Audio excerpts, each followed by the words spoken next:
Ito pang bahay po nila mga kalingap. Anong sakit po ni nanay? Hindi siya kalakad, sir. Parang na-stroke yung mga ano niya. Varicel, Na-stroke. Ay, na-stroke na po si nanay. Nalo na po yung paa niya po mga kalingap po.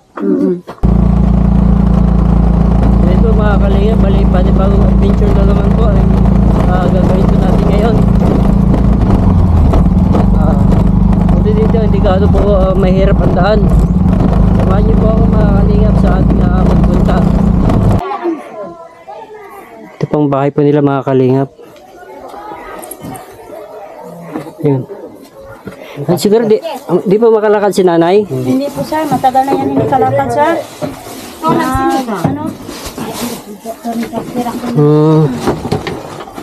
Yan po sila nanay. Kung walang bigas, ang kinakain ng mga kaninunuan namin, hanggang ngayon rin, mahirap din ang kabuhayan namin kasi po sa kamahal ng bilihan ngayon. Opo.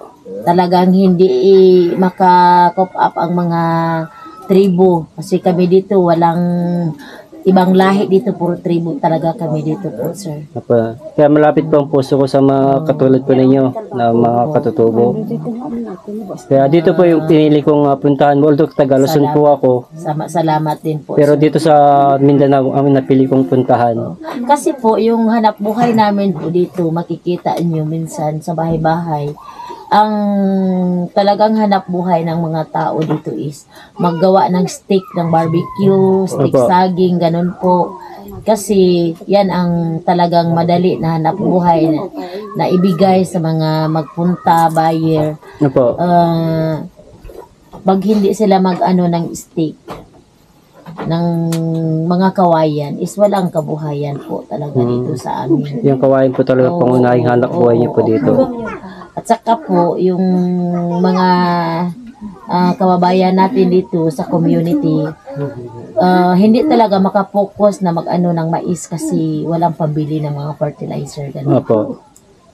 Yan ang po. Kasi minsan magkain ng mga kamuting kahoy, saging, ganun nga. Yun na po yung alternative na pagkain niyo po kung walang pambili ng bigas. Kung minsan magluto ng sayuti, yun lang ang madadali talaga dito, sir. Opo. Yan ang madali. Itong matanda na ito, tiyahin namin ito po, sir. Tiyahin niyo po. Tiyahin. Ay kasi dito sa purok na ito, magpipinsan talaga lahat dito. Walang ibang tao. Opo. Salamat din po sa inyo na parang hulog kayo ng langit sa amin at matignan yung kalagayan ng mga matatanda dito ngayon. Opo. Kaya parang ito lang ang naiwan na matanda sa lahat ng mga matatanda dito po. Siya na lang po naiwan. Siya na lang ang naiwan po. Hindi na makalakad. Hindi na makapagsalita siya. Makasalita man siya pero yung lingwahe po namin ang pwedeng i-ano. May naintindihan po niya yung lingwahe po niyo. Oo po. Maintindihan niya. Pasok na po ako Sige. Anong sakit po ni nanay? Hindi siya kalakad, sir. Parang na-stroke yung mga ano niya. Varicel, Na-stroke. Ay, na-stroke na po si nanay. Nalo na po yung paa niya po mga kalingap po. Matagal na yan, sir. Hindi kalakad, sir.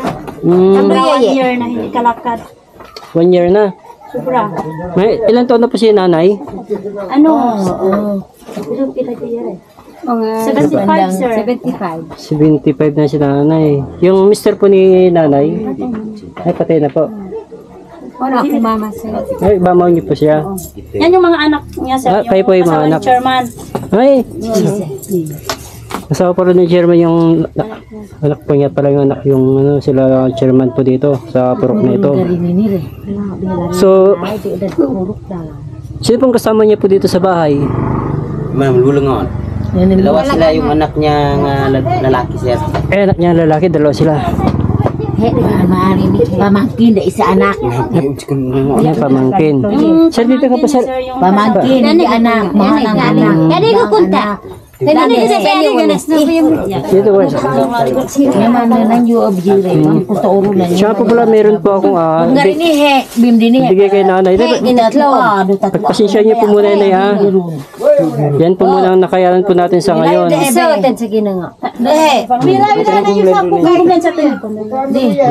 Isang galing ito. So, Nay, yan dala po muna makayanan po natin sa kayo, Nay, ha? Mamali po natin na may makapagpaabot pa ng tulong po sa inyo sa makakapanood po nito. At antay-antay lang po tayo ng biyaya kung sakasakali. Hindi naman po ako nangangako na mayroon pong darating, pero sana nga po may makapanood po nito na mahabag sa kalagayan po ninyo, makapaghatid po ng tulong po sa inyo. At yung bigas po na yan ay galing po yung kay Sir Jeff ng New Zealand. Siya po yung sponsor po natin. At di ko alam kung hirap, nakakadurog po ng puso mga kalingap sa kalagayan po ni nanay. Naiyak na po si nanay. Sana mga kalingap, kung buhay pa yung nanay natin, iparamdam natin yung pagmamahal natin sa ating mga magulang. Kasi gaya ko, lahat na rin po ako nanay. Kaya mahirap. Hindi ko alam kung paano. Naalala ko tuloy nanay ko. Sige na.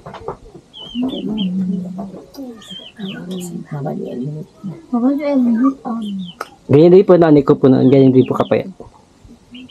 Salamat po, sir. Namiss ko lang po nanay ko. Pasensya na po kayo. Naiyak po ako.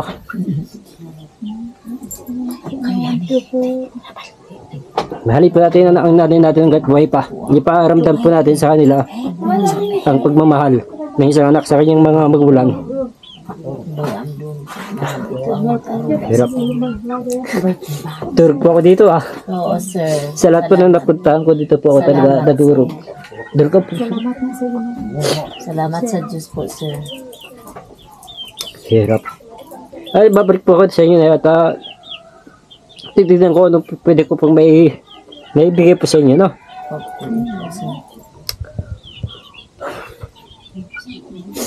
So yun po mga kaligap at medyo durog talaga po sa natin dito sa kalagayan po yung nanay at hindi ko alam kung paano, kung anong gagawin po natin. Sana po sa mga makakapanood po nito, kita naman po natin, hindi na natin kailangan po magsalita. Kita na po natin kung anong po kalagayan po ni nanay. Yan po. Sige po mga kalingap, mga kababayan, at hanggang dito lang po ating vlog. Katingat po tayo lagi and God bless. Bye bye po.